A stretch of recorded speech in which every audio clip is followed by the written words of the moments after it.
삶의 기적을 일으키는 30분 예배를 시작하도록 하겠습니다. 하나님께서 오늘 우리에게 주신 말씀은 사무엘상 21장 1절에서 6절까지 말씀입니다. 이 말씀 제가 봉독하도록 하겠습니다. 다윗이 노베 가서 제사장 아히멜렉에게 이르니 아히멜렉이 떨며 다윗을 영접하여 그에게 이르되 어찌하여 너가 홀로 있고 함께하는 자가 아무도 없느냐 하니 다윗이 제사장 아히멜렉에게 이르되 왕이 내게 이를 명령하고 이르시기를 내가 너를 보내는 것과 너에게 명령한 일은 아무것도 사람에게 알리지 말라 하시기로 내가 나의 소년들을 이러이러한 곳으로 오라고 말하였나이다. 이제 당신의 수중에 무엇이 있나이까? 떡 5덩이나 무엇이나 있는 대로 내 손에 주소서 하니 제사장이 다윗에게 대답하여 이르되 보통 떡은 내 수중에 없으나 거룩한 떡은 있나니 그 소년들이 여자를 가까이만 하지 아니었으면 주리라 하는지라. 다윗이 제사장에게 대답하여 이르되 우리가 참으로 3일 동안이나 여자를 가까이 하지 아니하였나이다. 내가 떠난 길이 보통 여행이라도 소년들의 그릇이 성결하겠거든 하물며 오늘 그들의 그릇이 성결하지 아니하겠나이까 하매 제사장이 그 거룩한 떡을 주었으니 거기는 진설병 곧 여호와 앞에서 물려낸 떡밖에 없었습니다. 이 떡은 더운 떡을 드리는 날에 물려낸 것이더라. 아멘. 오늘도 이 시간 우리 사랑하신 하나님 우리에게 말씀하실 때 하나님의 말씀을 듣기 전에 잠시 기도하는 시간 갖도록 하겠습니다. 하나님 아버지 감사합니다. 어리석고 미련한 저희들, 죄인이었던 저희들, 독생자 예수님 십자가 보혈을 통해서 우리의 죄를 사하시고 하나님의 아들이요 하나님의 딸이란 놀라운 권세로 이 땅을 살아가게 하신 감사합니다. 하나님 아버지 그렇게 한없는 은혜를 체험한 저희들이 이 땅을 살아갈 때 더 이상 어리석고 미련한 우리의 생각대로 살아가는 것이 아니라 하나님이 우리에게 주신 그 말씀들을 믿고 그 말씀에 순종하는 그 말씀을 실천하는 믿음의 삶을 살아가는 저희가 될 수 있도록 은혜 베풀어 주옵소서. 예수님의 이름으로 감사하며 기도드리옵나이다. 아멘. 사무엘상 21장 6절은 이렇게 말씀합니다. 제사장이 그 거룩한 떡을 주었으니 거기는 진설병 곧 여호와 앞에서 물려낸 떡밖에 없었습니다. 이 떡은 더운 떡을 드리는 날에 물려낸 것이더라. 지금 이 말씀해 보니까 아히멜렉 제사장이 다윗에게 그리고 다윗이 함께한다는 그 군사들에게 먹으라고 떡을 주는데 그 떡이 어떤 떡인가? 거룩한 떡이라는 거예요. 거룩한 떡이다. 떡이 거룩한 떡이 어디 있는가? 그 떡이 일반적인 떡이 아니라 진설병이라는 거예요. 진설병이라는 것은 하나님께 드려지는 떡이라는 거예요. 그래서 그걸 거룩한 떡이라고 얘기해요. 진설병을 지금 다윗에게 먹으라고 또 다윗과 함께한 그 군사들에게 먹으라고 아히멜렉 제사장이 이 떡을 내어주는 거예요. 다윗이 앞에서 우리가 읽어본 말씀처럼 혹시 떡이 있습니까? 음식이 있으면 나한테 달라고 하니까 아히멜렉이 얘기해요. 우리에게 보통 떡은 없다. 일반적인 떡은 없다. 라고 얘기해요. 그러면서 내가 가지고 거룩한 떡이다. 즉 내가 떡을 가지고 있는데 그 떡은 하나님께 드려진 진설병이다. 라고 얘기해요. 그런데 그 진설병은 너에게 주겠다. 너가 먹도록 주겠다. 라고 얘기한다. 우리가 이 말씀을 보면 그렇구나. 다윗이 자기가 함께한 사람들이 먹을 것이 없으니까 먹을 걸 달라고 하니까 아히멜렉 제사장이 자신이 가지고 있던 진설병, 하나님께 드려졌던 그 진설병, 더운 떡을 드리면서 그 드렸던 떡을 이제 물려냈는데 그 물려낸 진설병은 다윗에게 주었구나 라고 생각할 수 있어요. 그런데 하나님께서는 이렇게 하나님께 드려진 이 진설병, 이 거룩한 떡에 대해서 뭐라고 말씀하셨는가? 출애굽기 25장 30절과 레위절은 이렇게 말씀합니다.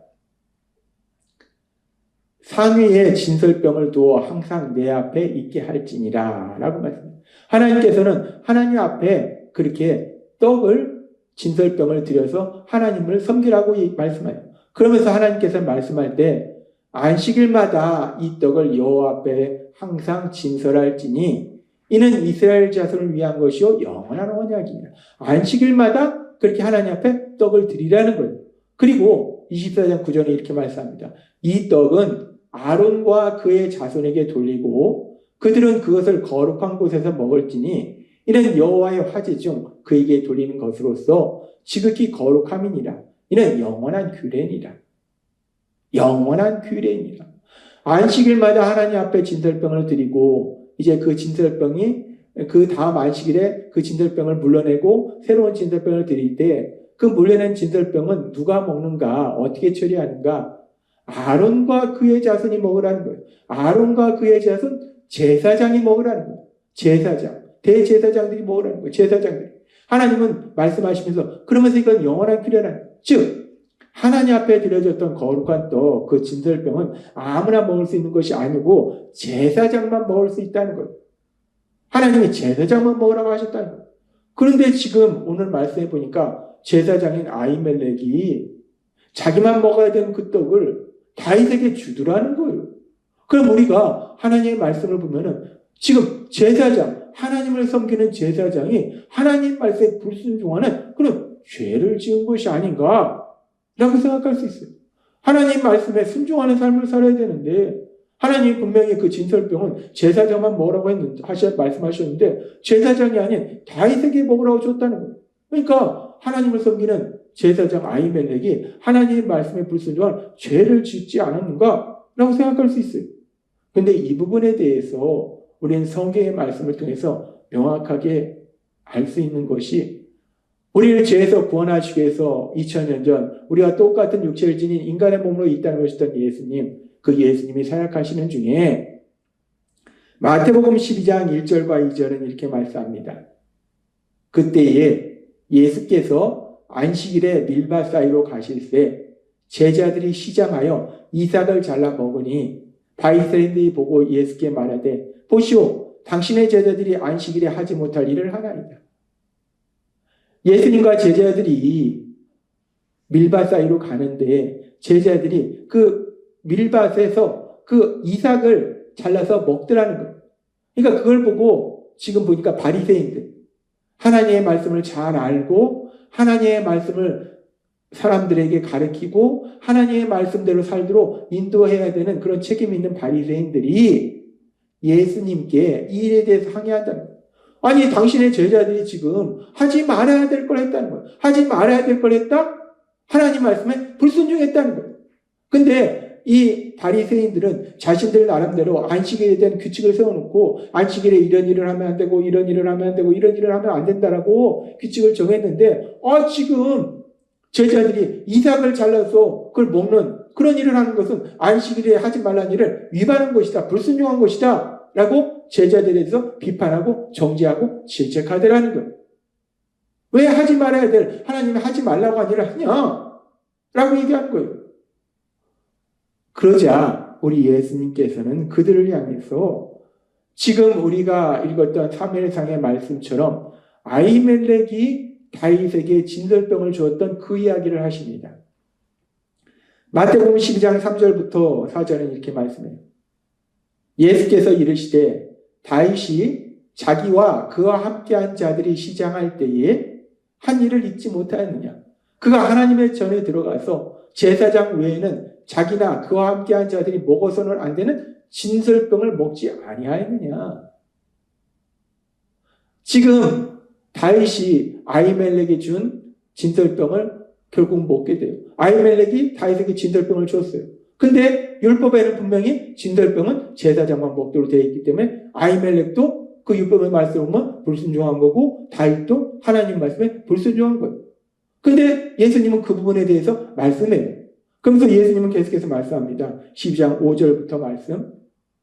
또 안식일에 제사장들이 성전 안에서 안식일을 범하여도 죄가 없음을 너희가 율법에서 읽지 못하였느냐. 내가 너희에게 이르노니 성전보다 더 큰 이가 여기 있느니라. 나는 자비를 원하고 제사를 원하지 아니하노라 하신 뜻을 너희가 알았더라면 무죄한 자를 정죄하지 아니하였으리라. 나는 자비를 원하고 제사를 원하지 아니한다. 이 말씀은 하나님께 드리는 제사가 중요하지 않다는 게 아니에요. 하나님께 드리는 제사는 너무나 중요해요. 이 제사는 오늘날 하나님께 드리는 예배예요. 예배는 하나님을 사랑하는 고백이고 하나님을 만나는 것이고 하나님의 말씀을 듣는 시간이기 때문에 너무나 중요한 거예요. 그런데 우리 예수님이 제사가 중요하지 않다라고 말씀하는 게 아니에요. 예배가 중요하지 않다라고 말씀하는 게 아니에요. 제사도 중요하고 예배도 중요한데 내가 원하는 것은 자비다라고 말씀하는 거예요. 제사와 예배 다 중요하다. 그런데 내가 진정 원하는 것은 자비다라고 말씀합니다. 자비라는 것이 무엇인가? 자비라는 것은 고통받는 사람을 불쌍히 여기는 게 자비라는 거예요. 지금 다윗과 함께한 소년들이 아무것도 먹지 못해서 고통스러워해요. 그러면 진설병이 하나님의 말씀에는 제사장만 먹도록 되어 있는데, 그런데 그 제사장만 먹도록 되어 있는 그 진설병을 다윗과 지금 굶고 있는 군사들에게 줘서 그들이 고통 속에서 벗어나도록 도와주는 그 자비, 그것이 진정 하나님이 기뻐하시는 것이요 하나님이 원하시는 거라는 겁니다. 오늘 말씀을 통해서, 그리고 또 우리 예수님은 우리가 하나님을 믿는 믿음, 그 믿음의 삶을 살 때 진정 무엇이 중요한 것인가에 대해서 말씀하고 있다는 거예요. 우리가 하나님의 말씀을 지킨다는 거, 순종한다는 거, 믿음을 실천한다는 게 무엇인가에 대해서 말씀한다는 거예요.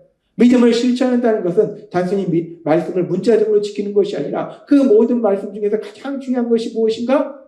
하나님의 모든 말씀들, 우리 예수님이 말씀하셨어요. 하나님의 모든 말씀들 중에 중요한 것이 무엇인가? 하나님을 사랑하고 사람을 사랑하는 거라는 거예요. 사랑하는 삶을 사는 거라는 거예요. 그래서 로마서 13장 8절부터 10절은 이렇게 말씀합니다. 피차 사랑의 빛 외에는 아무에게든지 아무 빛도 지지 말라. 남을 사랑하는 자는 율법을 다 이루었느니라.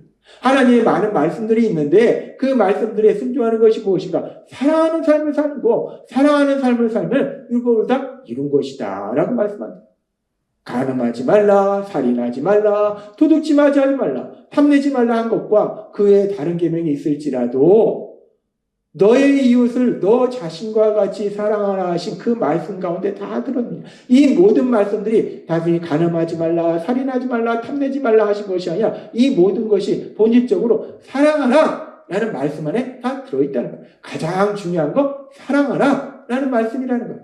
그래서 로마서 13장 10절은 이렇게 말씀합니다. 사랑은 이웃에게 악을 행하지 아니하나니 그러므로 사랑은 율법의 완성입니다. 아멘.